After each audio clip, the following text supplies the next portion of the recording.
بسم اللہ الرحمن الرحیم دوستو، وسیم ٹپس فار ہیلتھ کی طرف سے آج میں آپ کے ساتھ تذابیت یعنی سینے میں جلن کے حوالے سے کچھ نسخے شیئر کروں گا۔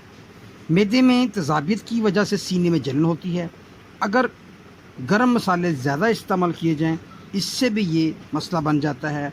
چکناہٹ والی یعنی تلی ہوئی چیزوں کی زیادتی سے بھی یہ بیماری ہو جاتی ہے۔ اس کے علاوہ معدے میں کمزوری ہو، کھانا بے وقت کھایا جائے، دو کھانوں کے درمیان وقفہ کم رکھا جائے، ان وجوہات کی بنا پر یہ بیماری یعنی تذابیت عام ہو جاتی ہے۔ عزیزان محترم، تذابیت کی وجہ سے جسم میں ایک خاص قسم کی کمزوری بھی واقع ہونی شروع ہو جاتی ہے۔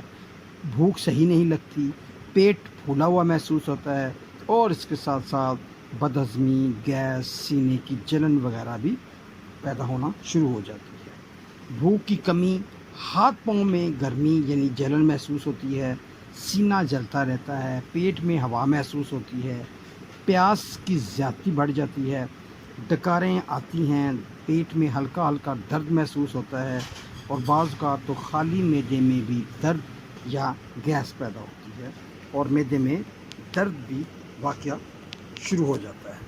عزیزان محترم، آئیے اس کے چھوٹے سے علاج کی طرف آئیں۔ دیکھیں دوستو، تذابیت کا سب سے پہلے جو میں نے اسباب بنائے ہیں، اصل ذمہ داری تو یہی بنتی ہے کہ کھانا وقت پر کھایا جائے، کھانا چبا کر کھایا جائے اور دو کھانوں کے درمیان مناسب وقفہ رکھا جائے۔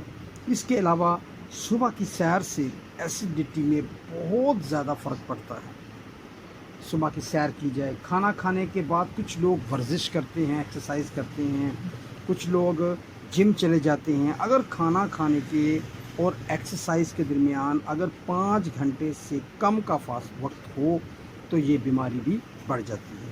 آئے کچھ نسخوں پر ڈسکس کرتے ہیں۔ جو سب سے پہلا ہے، جیسے میں نے بتایا، صبح کی سیر ہے۔ پھر دوسری بات اس میں ہے دو کھانوں کے درمیان وقفہ مناسب ٹھیک رکھا جائے اور اس کے علاوہ پانی کی کچھ زیادتی کی جائے، کھانے کو اچھی طرح چبا کر لیا جائے اور خوراک کے حوالے سے چھلکا اسبگول 1 بڑا چمچ پانی میں یا دودھ میں ملا کر پینے سے بڑا فائدہ ہوتا ہے۔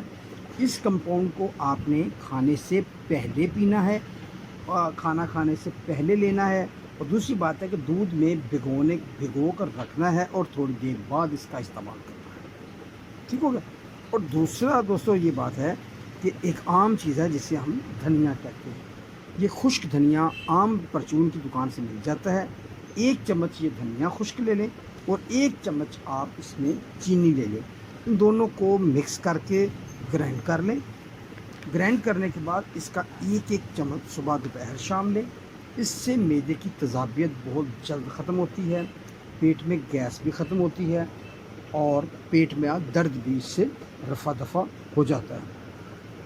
اس کے علاوہ دوستو، بعض اوقات جن لوگوں کے پیٹ میں درد خالی پیٹ ہوتی ہے اور ان کے پیٹ میں سوزش وغیرہ ہو جاتی ہے تو اس کے لیے سونٹ 100 گرام لیں اور ملٹھی 10 گرام، ان دونوں کو مکس کر کے پاؤڈر کر لیں اور انشاءاللہ اس کا استعمال کریں۔ اس کے علاوہ دوستو، ایسے افراد جن کا ہائی بلڈ پریشر رہتا ہو، اس کے ساتھ ان کے ہارٹ کے مریض ہوں، ان کے اگر معدے میں تذابیت گیس ہو تو ان کے لیے ایک بہت زبردست ٹپ ہے، وہ یہ کہ سونف 1 چمچ لیں اور اس کو 1 گلاس پانی میں پکا لیں۔ اس کو پکانے کے بعد جب وہ 1 کپ رہ جائے، 1 کپ صبح 1 کپ شام پئیں اور اس کے ساتھ ساتھ وہ جو سونف بچے گی اس کو بھی چبا کر کھائیں تو انشاءاللہ یہ معدے کے لیے بڑا زبردست ایک ٹونک ہے جو کم استعمال کیا جا رہا ہے۔ آپ اس کا استعمال کریں، انشاءاللہ اللہ تعالی ہم سب کا حامی ناصر ہو۔ آئیے میں اس کے بارے میں کچھ تھوڑا سا آپ کو پرہیزگی بتا دوں۔ اس بیماری میں سب سے پہلی بات ہے کہ کھٹی چیزیں بہت کم کھائی جائیں، کھٹا حتیٰ کہ دہی بھی نہ کھایا جائے۔ اس کے علاوہ چکنائی والی چیزوں سے حتیٰ نوسا پرہیز کیا جائے۔ اسموکنگ بھی اس میں نقصان ہوتی ہے۔ برف سے بنی ہوئی اشیاء یعنی کہ بہت زیادہ جو ٹھنڈی چیزیں ہیں وہ بھی تذابیت پیدا کرتی ہیں۔ اور ایک اور بڑی اہم چیز جو تذابیت کے لیے بڑی نقصان دہ ہے وہ یہ ہے، ہم دودھ یا چائے میں یہ جو ملائی مکس کرتے ہیں اس سے بھی تذابیت میں بہت زیادہ اضافہ ہوتا ہے۔ اس کے ساتھ ساتھ میں یہ بتاؤں گا کہ دودھ پئیں اور کوشش کریں، میٹھا دودھ تو آپ پی سکتے ہیں اگر شوگر نہیں ہے، لیکن دودھ میں ملائی نہ ہو، پتلا دودھ استعمال کریں۔